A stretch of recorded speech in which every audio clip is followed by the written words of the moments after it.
I would never want to experience it again. I don't glorify it. I never really glorified it in my music. I always talked about it from a perspective of pain or learning, or I don't ever want to experience it again, but this is how it was. And I do give it out in a perspective of all angles, from the ego, from the masculine standpoint, from the child standpoint, from the boy standpoint, from the hurt standpoint, from the depression standpoint. That's why I told y'all from the beginning when y'all met me, I really live up to my rap name, because it's an acronym. Doe Cigapom is an acronym. Each letter stands for something, and I live up to every last one of those acronyms. What's the acronym again? Deliver on emotions. Can I get a piece of mind? Okay. So you may hear a song of me talking and I'm crying, because I really sometimes get dug into my music. Or you're gonna hear a song where you're like, oh, you trying to kill everybody. Well, I done been through some things. Yeah. Have a lot of scars on me. Have a lot of, you know what I mean, emotional scars as well. But I have a lot of scars on me. And it's just, you know, hopefully it'll reach the masses. And if not, just let me spark somebody else to have that idea to go follow themselves and express themselves as well. Yeah. You think this is going to sound crazy. Do you think the therapy is healing you but hurting your music? No. I think the therapy, for personal and as far as marriage counseling therapy, I think for personal, it helped me to express. Like I said, when I was first started rapping, I was rapping about pain. But I was that kid that played in go-go band, so there's some fun behind that. I was a kid, fortunately, not saying fortunately like it's bragging, but I was going to clubs by like 15, 16 years old, and then also playing in them. You know what I mean? I was literally like a baby. Like, I think my first club I went to play with my band, I was 13 years old. In a one way out, grown person club, hood in Southeast off MLK, and this is back then when go-go's was getting shot up, or not us the bands, but the people from repping each other hoods, and you know what I'm saying, and that's what I'm saying, man. It was totally different, bruh. It was a different time, man. But I wouldn't trade it in for the world musically. I would trade a lot of things in that I had to go through, but maybe it wouldn't. Maybe my music wouldn't be so effective. So I just try to learn how to take it with a grain of salt now. Yeah, and the reason why I asked you that about the healing you part and hindering your music, because I feel like the best music comes from pain, come from hurt. You know what I mean? And the music is like therapy. You know what I mean? And so I was thinking, if you going to have therapy and get that off of you, when you get in the booth, it ain't as poignant, you know what I mean? Or you don't really get to let all of your emotions out because you've already let it go in your therapy session, you know what I mean? Yeah. No. Because I know how to take that back. I know how can we cuss? Yeah. I know how to say fuck you in 73,000 different angles. So if I can tell you that you hurt me, I can tell you that you hurt me, or I've hurt you in a lot of different ways. There's no difference. I mean, disrespect. Jay-Z been having coke references in his music since the streets is watching. He don't do it no more now because he don't. You know what I mean? But sometimes he still do, and that's the thing. Like, he's learning how to say that in so many different ways. Like I said, I'm still in a healing process. I don't think you fully heal until you transition to a certain degree. I don't think you're fully healed until you transition, because you're gonna learn everything you need to learn.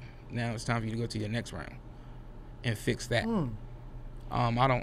So I wouldn't say that you're gonna be a person of wholeness, but your wholeness is your hurt and your pain, your yin and your yang, your ups and your downs, your left and your rights.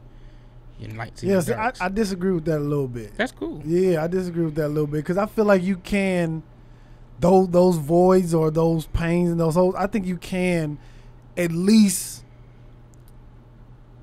like put it as a understanding or, okay, this is just something that happened and versus not wearing that, like this is who I am. You know what I mean? And so once you're able to start peeling off those layers of, yeah, this is some shit that happened to me, then you can kind of get back to semi, whole feeling or, you know what I mean?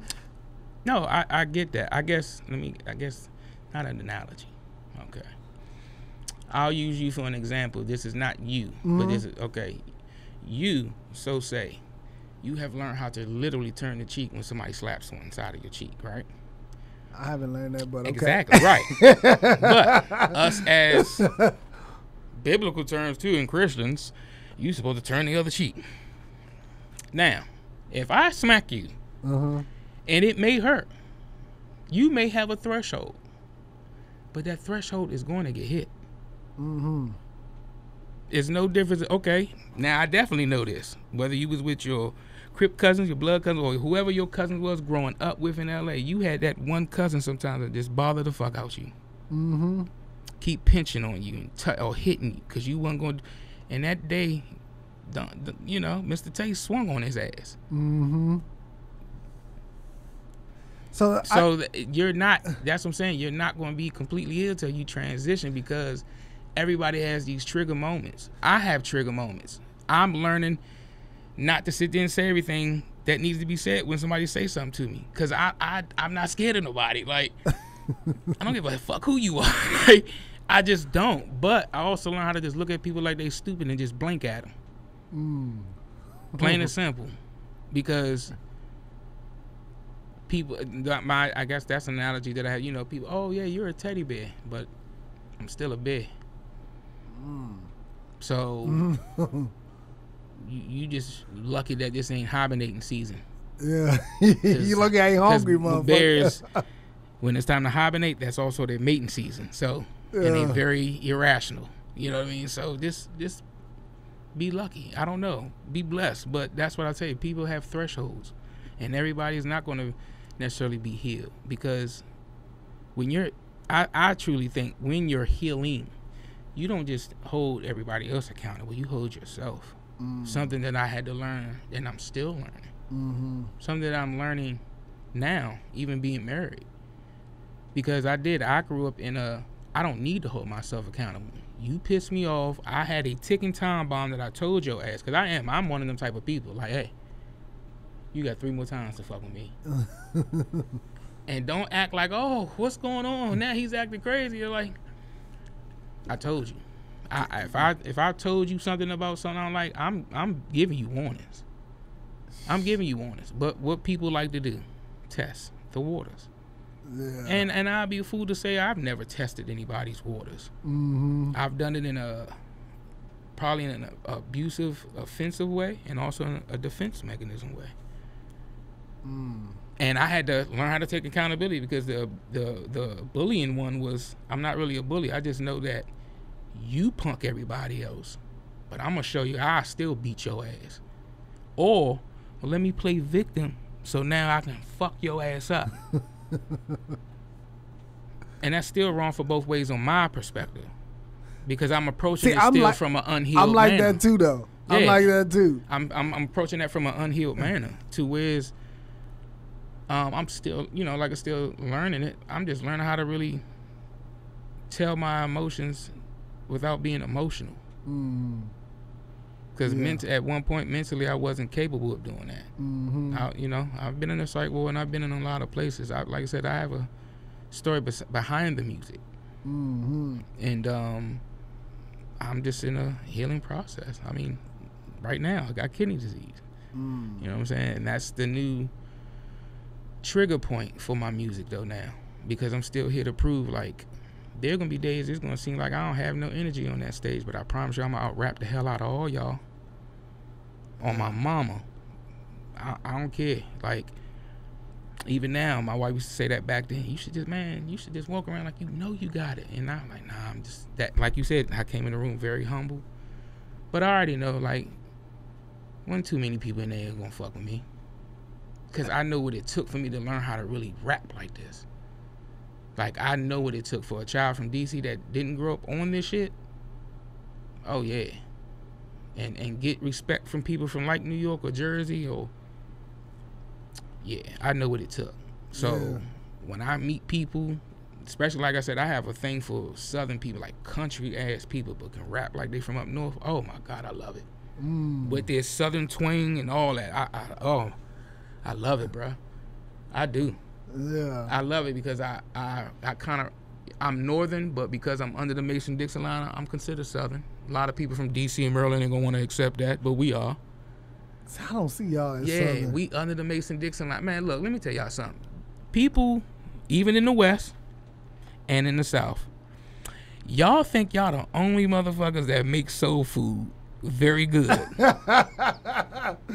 And I got some people back home in D.C. and Maryland, and white people too, that make potato salad better than your auntie, bro. I'm trying to tell you. I'm trying to tell you. We are a Northern Louisiana though, because we are definitely about seafood. Because we got seafood up there in our water. So yeah, the only thing we don't really care about too much is the crawfish. But everything else that Louisiana get, we get. Yeah, I feel like everything from soul food. Oh man, North Carolina on up, I feel like all that's East Coast, like Northeast. You know what I mean? Nah, it's Maryland and down though.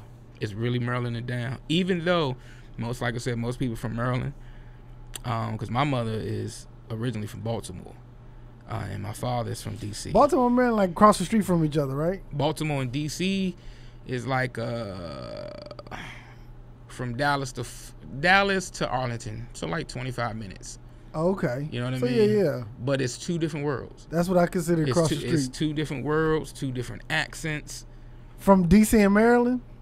Nah. PG County is, like I said, it's a part of Maryland, but it's on the border, literally a borderline of Washington, D.C. So it's certain parts of PG County where you can literally walk across the street and you can spit and literally be in D.C. Because that's the part I grew up in. Okay. So I grew up on the side of where literally, like, when my father had me, I was in Northeast. But at the same time, I can walk to Capitol Heights. Probably like 10 minutes. And you'll be in D.C. And I'll be in Maryland. Oh, you'll be in Maryland. Okay. Yeah, but there's parts of Maryland literally where you can get to D.C. in seconds. Literally, like right across the street. And it's a different world. But when you go to Baltimore, you like when Baltimore people come to D.C., I mean, they know what they're coming to D.C. for. But as far as culture-wise, it throws them off. Just like when we go to Baltimore, I don't get thrown off because, like I said, I got family up there. I got cousins. You know what I'm saying? At one point in time, me and my wife stayed up there for a couple months. But the accents, like they like how we talk, I'm talking the way that I talk right now. But in Baltimore, it's like I know they got a lot of twos and ews, yeah. Like the slangs for cigarettes back in the day used to be called fugs. I remember my cousins like, "Yo, let me get a fug, yeah." And or they do the yurt like jerseys, and I was like. Oh boy, I couldn't do it. I couldn't do it, but I can adapt because, like I said, I have cousins that's from up there. You know what I mean? So I know chicken and mumbo sauce in DC, but also a chicken box, what half and half is up in Baltimore, because I know the culture. Thank you for tapping in with us. In order to see more clips like this, check out this video here or check out this one here.